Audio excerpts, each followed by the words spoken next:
Hi, it's Ricky from Moshville Times here once again. I'm delighted to welcome Silas, bassist from Southwest UK-based band Grief Ritual. By the way, can I just say, I love the name Grief Ritual. I think it's a brilliant name for a band. But Thank you. but I think if you're trying to like pigeonhole their sound, I think I hear a wee bit of Neurosis, like through Silver and Blood era, but also mixed with Dillinger Escape Plan. There's also like a bit of hardcore in there. I think there's a bit of everything in between. But anyway, Silas, how you doing, mate? It's great to see you. Yeah, really good, really good. Thank you. I mean, we were just saying, well, that stuff's sort of opening up in the UK. Well, in England, definitely. We've got pubs opening and things. So it's all good. It's all exciting. It's a nice change to sort of see the world come back to life a little bit. Certainly is. So how have you been since lockdown? Or like, have you been lucky enough to be continuing working and your family and friends and everything are okay? Yeah. I was going to say which lockdown, but I mean, it's it's been tough. I mean, it's been tough on everyone. Luckily, me and my other half have been sort of working throughout, and family are all okay, things like that. But it's it's been, I feel, and I know it's going to be echoed by a lot of people, that the last 4 months since Christmas have been hard. Like, they have been a struggle and a real sort of, just everyone's had to dig in just to really get through it. I think it's not, when it's dark and miserable and cold and it's not sunny and lovely outside, it really brought the reality of what's going on home, I think, for a lot of people. So it's, there's light at the end of the tunnel. There's hope on the horizon now. Totally. So, that's excellent. So we're not here to talk about that specifically, COVID and all that, but with the lockdown, no, like, and with your second EP, Moments of Suffering, being released in October 2019, have you guys been using this time constructively and written more songs? Yeah, so Moments of Suffering 2019 feels like an absolute age ago now, but there's still, I mean, we had sort of a whole, what do we have? We had most of a year sort of playing those songs before they came out, and then after they came out, and then early into 2020, and then obviously sort of everything stopped. The plan was always to write more in 2020. I mean, the plan is for 3 tracks to be released as an EP or 3 separate singles, then leading up to something bigger, maybe the year after. So it's been interesting trying to get that together. So by the time we locked down, we had the framework of these 3 songs, and it's then, how do you go from being a band in a studio, in a practice room, whatever, able to talk to each other, able to hear each other, to then trying to edit bits of these songs through a WhatsApp group and like, oh, I don't like that bit. Oh, what bit? Oh, scroll along to 4 minutes 55 or whatever. And so it's been really interesting to try and adapt. Well, that's it. We have to adapt. But were some of the things, do you feel like, lost in the translation? Like you say, email here, email there, replying to the first email, and all the rest of it was a bit higgledy-piggledy. Yeah, it has been. It's been really interesting trying to stitch them all together. Yeah. Sorry? It's a learning curve. Yeah, big time. So, did I hear you right there saying, like, you've written more songs, but are some of those songs quite old already? Like, are some of them like 6 months to a year old already? Yeah, so we probably had the frameworks of the songs that we've got now but early 2020. In fact, I think we played. Did we play one of them live? Again, live shows seem like a while ago. Yeah. We managed to get out and do one last summer. Actually, we managed to get down to Bridgewater to play a show there, which was all socially distanced in a room. Everyone was sat around tables. It was fantastic to get out and play, but it was a bit strange. but I think we played one of the new ones there just to sort of road test it a bit. Yeah. And went down as well as it can do in a show where everyone's sat around the table. Round of applause. Yeah. In fact, one guy got up and started having a little mosh on his own, and he got booted out. I was going to ask if like tables and chairs were thrown across the room and stuff like that, but I take it there was a limited capacity and everything. Yeah. Yeah, limited capacity. Yeah. And like I said, the one guy who did enjoy it enough to start throwing stuff around got very quickly told to sit down or get out. Christ, that's great. So then, for those that are new to the band, how would you say the new material compares to your early material? And do you think you've found the sound that you've been looking for?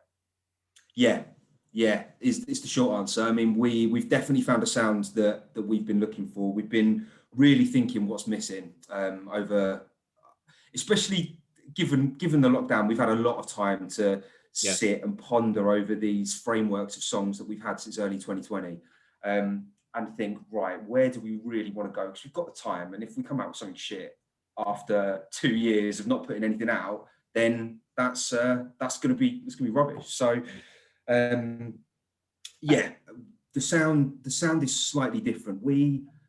We've always had this sort of blackened, almost like ethereal, atmospheric vibe behind things. And we're probably leaning a little bit away from that and much more into sort of just making the heaviest thing possible, the heaviest thing that we can possibly make. So maybe sort of removing some of the space we've got at the top and really concentrating on how can we make this like bone crushingly heavy.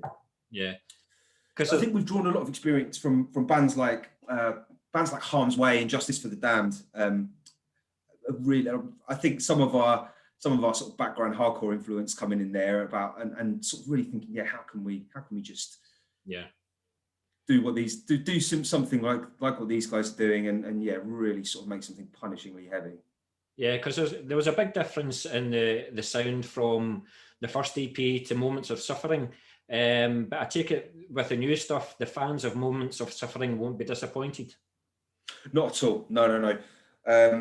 So we will be going back to No Studio in Manchester, which is where we recorded Moments of Suffering.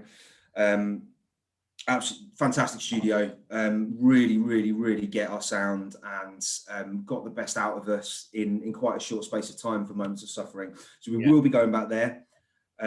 Joe, who runs it, he understands us, gets our sound, and So I mean, no one's going to be disappointed. It's going to be heavy. Yeah. So was it a case of you went into the studio and you thought you had everything perfect, and then Joe says, "No, what if you tweak this? What if you change that sound? What if you add this in, take this out?" Did he add these? Loads of stuff like that, and like sort of moving away from like the norm. So I don't think we recorded anything to a click track. I think the drums were played sort of as Brody, our drummer, plays them, and I think everything was just sort of built around that sort of really organic sound. I mean, Joe, who plays guitar in a band Leached from Manchester, who are sort of disgustingly heavy and make all sorts of horrible sounds. I mean, he really got what we were trying to do. So which is why we were like, well, it makes it a no-brainer to go back, even though we're trying to do something a little bit different. He gets it. I mean, it's going to be a real sort of visceral and emotional couple of songs, but with that just sort of crushing heaviness, you know. So when do you think there's a chance of getting it recorded and getting it released? So I think the plan was to get them recorded early 2020, and then that was shelved, and then I think we were meant to get them recorded again. In fact, we were meant to be going back into the studio in the summer. That got shelved, and then something was booked for February, and that's shelved again. So potentially it's going to be fifth time lucky. Later summer, later this summer where we're going to be getting in. So so I would be very, very confident for an autumn release of something from us. Sure. So with the time away from the studio and with the time away from playing live and things like that, has it made you look at the more business side of the band, like keeping the name out there, keep marketing yourself and things like that, and your merch and things? Has it made you look at that side of the business more? It has. Like, I mean, we've all played in bands before, and we've all so we're all sort of aware of that side of things and the need to keep ticking over, because it is quite. I mean, like I sort of touched on earlier, I mean, Moments of Suffering came out in 2019. Yeah. And since then, there's been a global pandemic and a national lockdown. But since then, other than all the shows we've played, there's been this big gap now. So we have had to be really conscious with what we're doing on social media and really thinking about, hey, do we want to get a PR agency in to sort of help us out with a couple of campaigns and really sort of keep us ticking over and keep us moving. So yeah, the band for us is, I mean, we do it because we love it, and I know everyone says that, but we do it because we love it, and it is not a business for us. We're not looking to make any money out of Grief Ritual in the short term, at the very least. And I mean, long term, who knows? But yeah, we know that you've already played Bloodstock already, so that's the band's only what, 3 years old or something? Yeah. You've already played Bloodstock. Yeah, we did. I mean, that was one of the best experiences that I've ever had. More festivals, please. I mean, we're playing 2000 Trees in Cheltenham, which is sort of partnered with Contingent in which goes on in Bristol. Yeah. Real eclectic festival, like loads of sort of metal, hardcore, indie, punk. Like it's a great festival. So having that festival experience for us, I mean, I think that completely opened our eyes to what this band could be. And I mean, don't get me wrong, playing the small bars, playing the clubs is sick. Like, I love it. I love being in a room the size of your kitchen where everyone's sort of knocking each other out left, right, and centre, and there's beer all over the shop. But yeah, I mean, that festival production, I mean, yeah, it opened all of our eyes to, like, fucking hell, this could be something really big. So yeah, that's exciting, really exciting. Well, best luck, man. I mean, like I say, you're only like 3 years old. You've already got 2 EPs under your belt. You've got more material already. So it's not as if, it sounds as if you're like prolific songwriters. It's just circumstances that have held you back. Yeah. But hopefully that will change again soon. So was there anything that you'd done differently between the recordings of Life is a Phase and the Moments of Suffering? And maybe is there anything from the way that you recorded Moments of Suffering that you'll take going forward? Yeah, I mean, Life is a Phase was a real.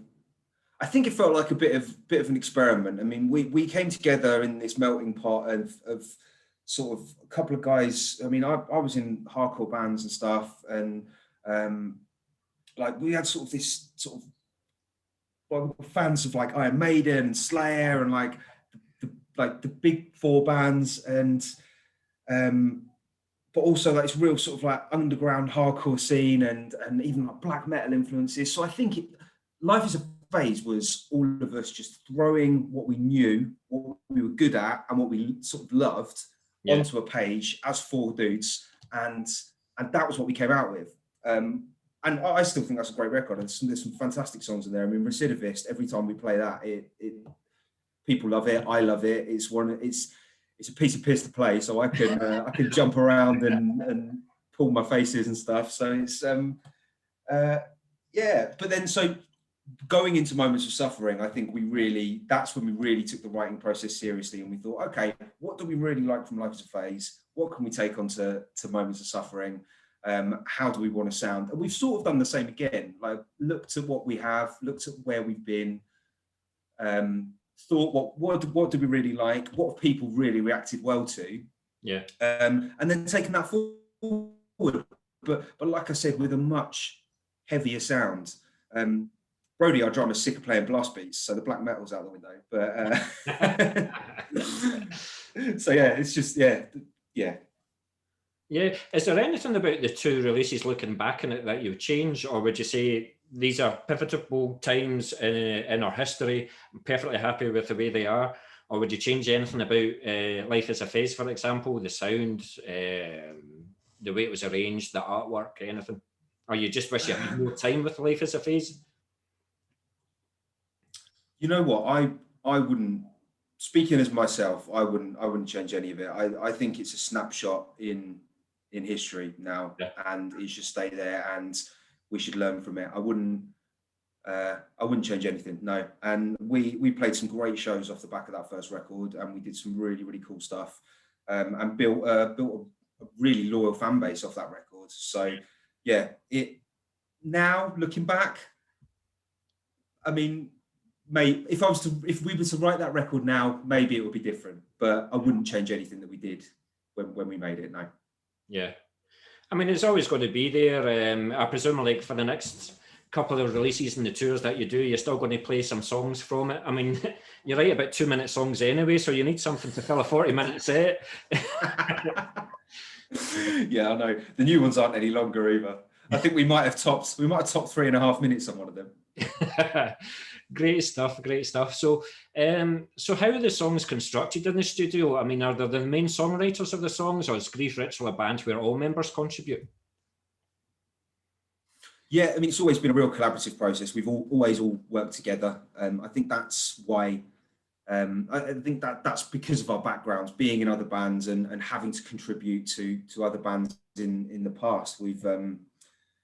We've just got that mentality that we all pitch in, which is great. Some guys have got more ideas than others, and yeah, but it's work together, try not to kill each other. I think is the strategy. Well, that's actually what I was going to ask. What about your own personal contribution? Do you feel that you've contributed more to the newer material than you did with Moments, or did you contribute more to Moments than the newer stuff, or what do you feel? I think I probably contributed a bit more to Moments of Suffering than the new stuff. It was definitely very guitar and drums led, the new stuff, which is cool, because I mean that's just sort of how it played out, and there may well be more songs in the future that I end up having much more of an impact on, but it was definitely a very sort of guitar drums driven writing these few songs. Yeah. So I'm lazy. so how would you say that you keep it all together in the studio? Like, how do you go about negotiating what stays in and what goes out of a song? There's a lot of arguing about that, a lot of unconstructive arguing, and then a lot of reasoning with people. Is it you that starts it all the time? No. I finish it. No, it's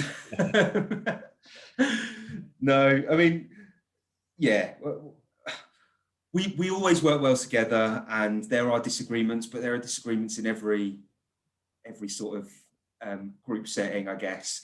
And we've always managed them quite well. And no one's fallen out yet. So yeah. Well, I'm actually glad that you're telling me the truth, because every other band that I've interviewed, they say, oh, no, they get on great, no problem at all. And I end up saying, look, I'm really disappointed in your answers, because I was expecting fisticuffs in the studio and blood on the walls and everything. But now we can say that's what happens with your band, and that's what happens with Grief Ritual. That's it. And then we all go outside, sacrifice a goat, and we're all friends again.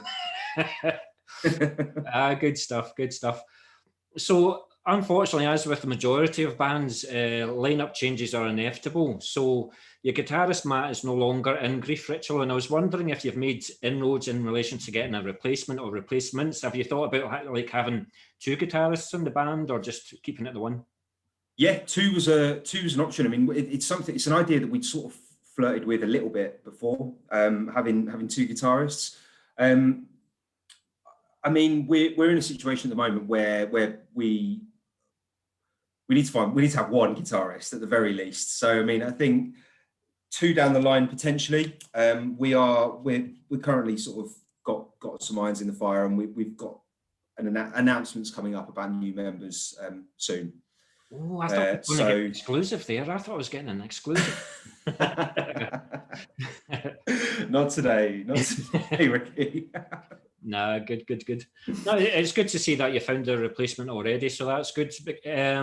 It's also something that I worry about on the live front, like just having, well, more so when it's a three-piece, but just having one guitar player, especially when it comes to like leads, it can sound kind of empty, but you don't really play lots of leads anyway. So no, I mean, we've always been quite effects driven on guitar. I mean, there's always been sort of layers of distortion and drive and delay and all sorts, just reverb, just kicking that sound and just turning it into sort of a bit of a beast of its own, really. So no, we don't really do lead parts, but I mean, one guitar has never, I mean, in my opinion, I'm stood next to him half the time, but one guitar has never sounded small with Brief Ritual. So yeah, hey, long may that continue, you know. Yeah, cool, man, cool. So back to Moments of Suffering again. So again, you released it in 2019. So like every other band releasing music at this time, it must be slightly pissing off that you didn't get that much time to promote it in the live front. So what touring commitments did you have planned that got shelved in 2020 and maybe 2021? Like been speaking to other bands and it seems to be like 2020 copy and 2021 paste. And hopefully it will be 2021, but what have you got lined up then? Yeah, so I mean, the real big one is 2000 Trees Festival. So I mean, we were meant to play that in 2020. That was going to be sort of like the highlight of the summer, and we've had loads of shows sort of leading up to that. And actually, if everything had gone to plan, we probably would have had new songs coming out before that. So yeah, it's really thrown a spanner in the works. But I mean, we are so 2000 Trees is going ahead this year at the moment on the, I think it's on the 7th of July, but I might need to fact check that. And yeah, so actually leading up to that, we don't have anything in the books. So it may well be that 2000 Trees Festival in July is our first show back. Yeah. And then we've got a Halloween weekend booked in towards the end of the year.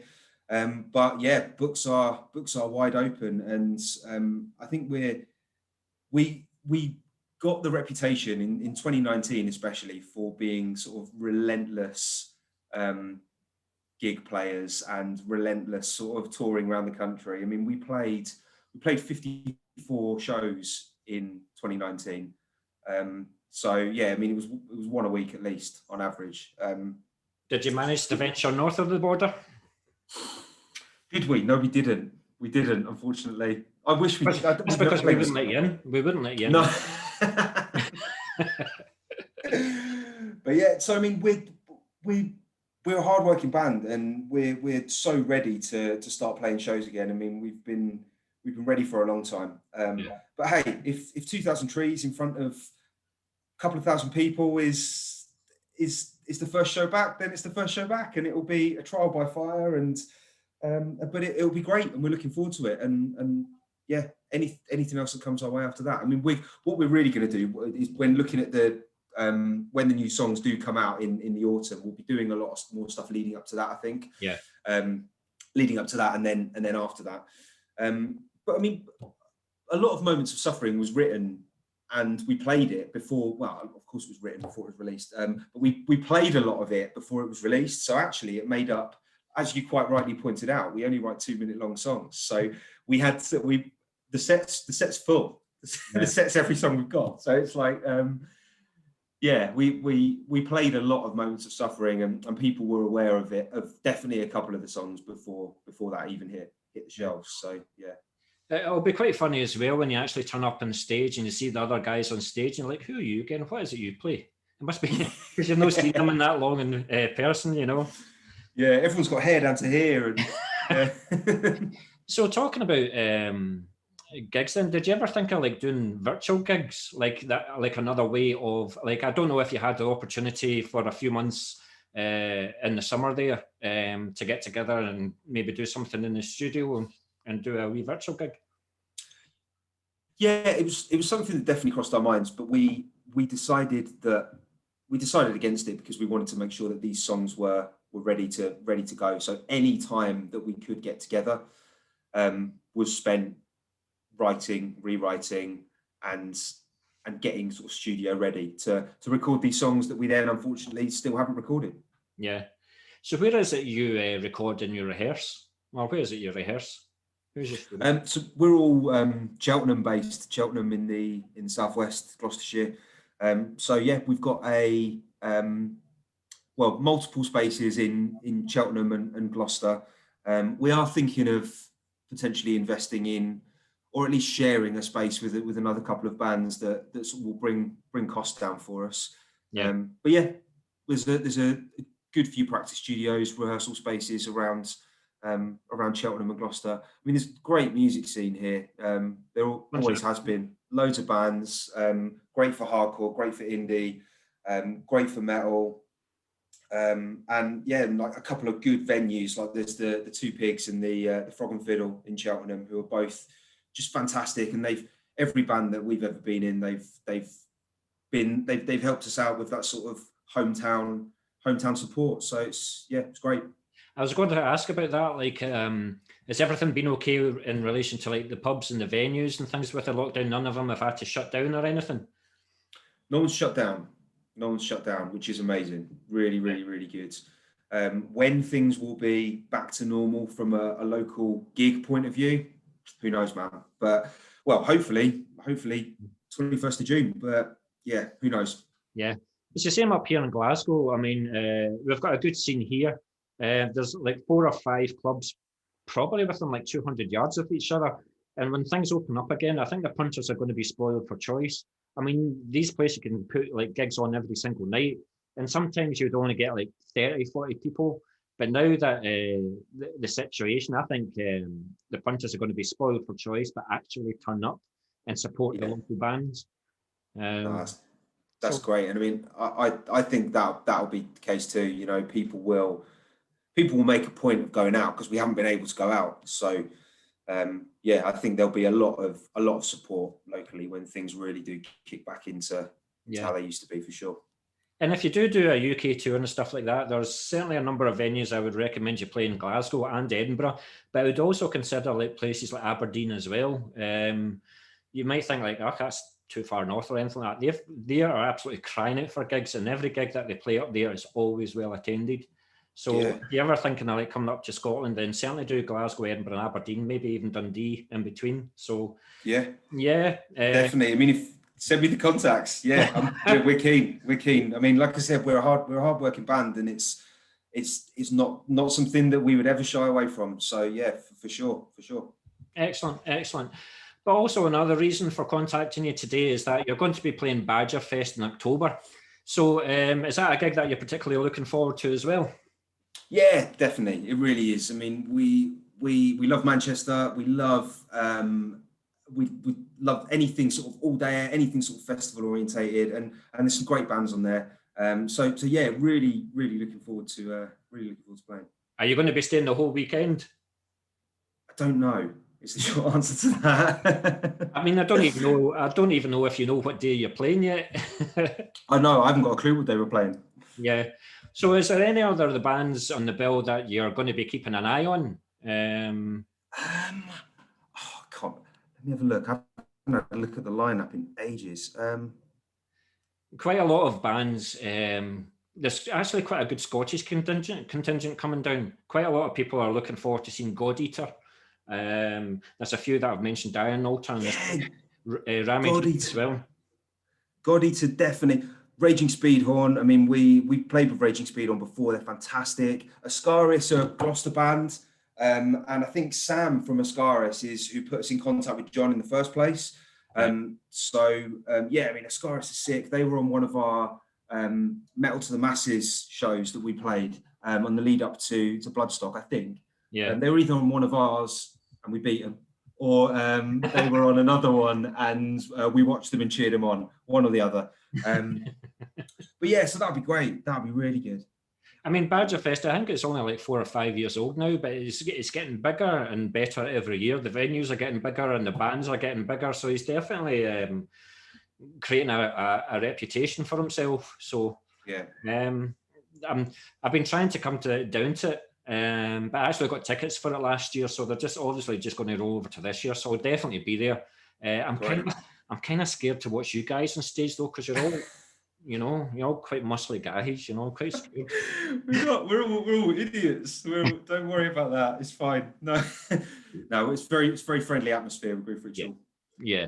Just don't bring the atmosphere that you bring into the studio on the stage that day, will you? So, but that's what I was going to ask you. How did you manage to get onto the bill? Was it like, did you apply for it, or did John contact you guys, or how did it all come about? I think I did ask the guys this earlier. I think it was Sam from Ascaris, the guitarist. Yeah. So I know that he. I'm not sure whether he said to John, get in touch with these guys, or whether he said to us, get in touch with John. But that's how it was. So it was very much a referral one way from another band, which is how it goes a lot of the time, really. So yeah, but I mean, really glad for it and really excited to play it. Yeah. So how long will it take you to get up there? Manchester, we can do especially with our drummer Brody's lead foot. We can probably get to Manchester in 2 hours, maybe. That might be pushing it. 2.5, maybe 2.5. Of course, for the record, since we're online, he only does 77 miles an hour maximum, doesn't he? Absolutely, yeah. Of course. Sorry, that's what I meant. Cool stuff. But I think I'm a wee bit older than you, so I think I'm showing my age here. But before the internet, magazines and fanzines were the places to find out about new bands and trends. But now publications have been replaced with thousands of websites catering for all genres. So do you think that some of the passion's been lost, or do you think that the internet has been a good thing for music and a good thing for Grief Ritual? I don't think, passion's an interesting one. I don't think the passion has been lost. All you need to do is go to any UK hardcore show and you see passion wall to wall. People are still passionate about music, and it still does incredible emotional things to people. So I don't think the passion in music will ever disappear, because it transcends that. But look, you can look at it two ways. Like, I'm lucky enough that at the moment I have a secondary income. I'm not relying on Grief Ritual as my sole income. Yeah. So from that perspective, music being accessible and music being literally at the end of your fingers, and finding out about like getting new bands like pushed into your feed, and like just getting flooded with new music. As a fan of music, I think that's absolutely fantastic. I love that. I do also understand, and I'm going to caveating this heavily because I understand the other side of it, where bands are getting paid absolutely fuck all from tiny streaming royalties from Spotify and things like that. So I think it's made it equally easier and harder to become to be in a band. I think it's made it so much easier for you to get in front of people. It's made it much more difficult for you to make it, I guess, for lack of a better expression. Back in the olden days with the fanzines, it would be quite hard for you to reach far-reaching fans. But now that you're online, I take it you've got fans from, I don't know, Eastern Europe and stuff like that, maybe South America as well. Yeah, again, the beauty of sort of platforms like Spotify is you can see where everyone is. So we've got fans all over the world. We've got streams of our music for all over the world, which is incredible. Right. Another band I was in a hardcore band as well, and we ended up sending t-shirts out to like Mexico and t-shirts out to like Indonesia and just all around the world. And it's just, I think Grief Ritual, we've sent a few outside of the UK into Europe and stuff. It's crazy. And yeah, like I said, without the internet, that sort of stuff wouldn't be possible. It's definitely a double-edged sword though. I remember the days, like if you released a demo, I would send £2-3 to get the demo, and then a couple of days later, I would get the cassette. I would open the letter, and stickers would fly out. You would get a letter from you to say thanks very much, blah blah blah. You would listen to the demo and you go, don't know if I like that, but because you've invested in it, you would listen to it again, and then make up your mind. Whereas, like you say, you can go on Spotify, listen to a song for 10 seconds. Oh, no, that's pish. But because there's like 10 million bands out there doing the same thing or releasing music, they just move on to the next band. So sometimes it could be like too dismissive. You don't give the band an opportunity. But again, you've got the opportunity to go far-reaching. So it's a strange one. Yeah, it is, and we could probably talk about it for hours. But yeah, I mean, back when I was young, it was cassettes. I mean, I still got my Iron Maiden Number of the Beast. It was a yellow cassette. I've still got it in there, and vinyl as well. I mean, I grew up in an era where CDs should be burned, but now we're kind of like craving for CDs back, rather than Spotify or whatever, so that you guys get the credit that you guys deserve, But then again, you guys have had to adapt. It's really playing the gigs where you get your income and selling your merch. Yeah, totally. I mean, that's it. I mean, yeah, it's playing shows and selling T-shirts. I mean, that's why Metallica are like £110 a ticket, Yeah. I remember seeing 4 bands, Cannibal Corpse and 3 other Crabapore and another 2 bands, and it was a £5. Yeah. It's 30 quid to see Cannibal Corpse now, which I don't mind paying, but it just shows you different times, Yeah, a £5 to see definitely. a band like that, £5 to see a band like that. Anyway, like you say, we can talk about that maybe over a pint at Badgerfest then. That sounds lovely, yeah. As long as you're buying, because remember, I'm Scottish. I don't bring my wallet with me. I'm sure I can manage that. So this is the bit where every musician loves. They talk about the instrument that they play. So when you finally get to record the new material, then what's your bass of choice? What's your setup? So up until very, very recently, I have been playing a beaten up piece of shit Yamaha bass that is I got it when I was 12 years old. So it's about what, nearly 20 years old. So I love the sound.